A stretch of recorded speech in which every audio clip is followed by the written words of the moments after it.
Élève Mounel, vous n'avez jamais craint la lettre des parents du dirlo dans votre école pendant vos études?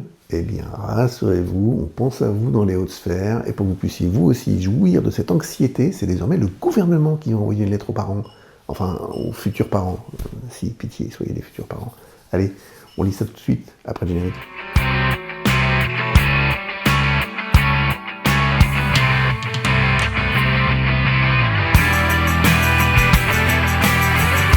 La natalité s'effondre en Occident, en Europe et en France. Yes! Enfin! Ah bah non, apparemment c'est un problème, en tout cas au point que le gouvernement décide d'envoyer une lettre à toutes les personnes de 29 ans d'ici à la fin de l'été pour les inciter à faire des bébés. Alors, c'est pas tout à fait vrai, la lettre est là pour sensibiliser sur les problèmes d'infertilité. Mais bon, on n'est plus les couillons illettrés d'avant la Révolution, hein, et la cible concernée par cette lettre a clairement compris le message sous-jacent, comme le témoignent les déferlantes de réactions sur les réseaux sociaux. Pour eux, le message du gouvernement est clair: faites des bébés.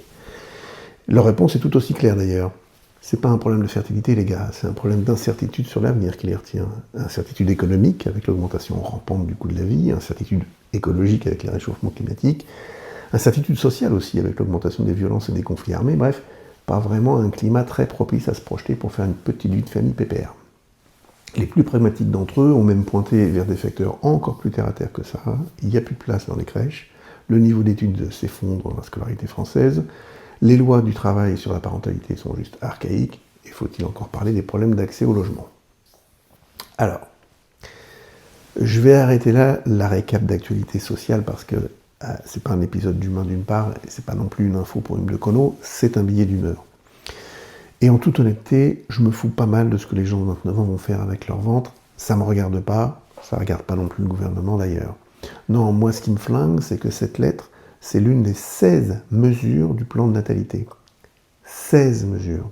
Ce qui me fout en l'air, c'est qu'au premier quart du XXIe siècle, après plus d'une génération de surpopulation et de ses dérives, on est encore des gouvernements qui prêchent pour une politique nataliste.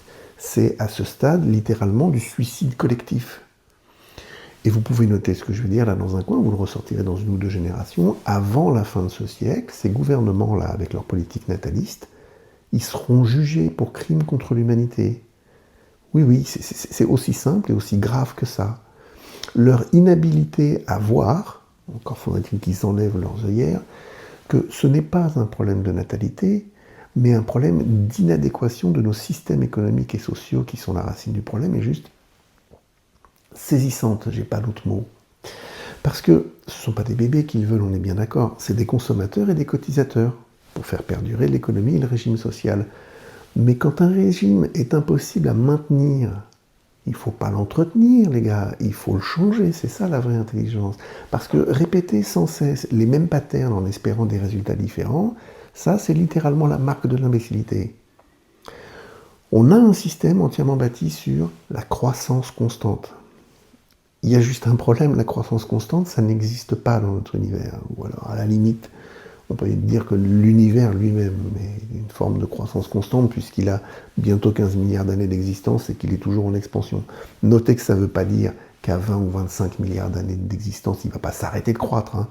Mais admettons que je vous l'accorde. Est-ce que vous pensez vraiment que le bipède boiteux imbécile que nous sommes à arpenter une microscopique planète bleue au fin fond d'une galaxie que nous sommes les seuls à connaître va surpasser l'univers et inventer le mouvement perpétuel? Si vous pensez que oui, je vous en conjure, par pitié, ne faites pas d'enfants. En tout cas, Lavoisier et les deux premiers principes de thermodynamique, eux, nous disent vraiment le contraire. Malheureusement, c'est sans doute deux disciplines qui ne sont pas enseignées à Sciences Po. Voilà, c'était mon avis tout à fait personnel sur le sujet. Et en attendant que notre gouvernement envoie les 800 000 lettres quand même aux personnes de 29 ans, ça représente 35,7 tonnes de CO2 ou l'équivalent de 1430 arbres qui vont mourir pour ça, pourvu qu'ils ne fassent pas ça tous les ans du coup, moi il me reste juste à vous dire à bientôt et arrêtez de faire des bébés.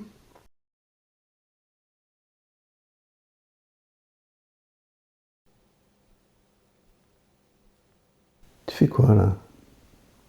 Oh, je vois, tu veux me prouver que le mouvement perpétuel est possible si le mouvement est nul, c'est ça?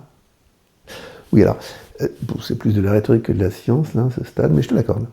À condition que le mouvement soit nul. Faut que tu arrêtes de respirer, là.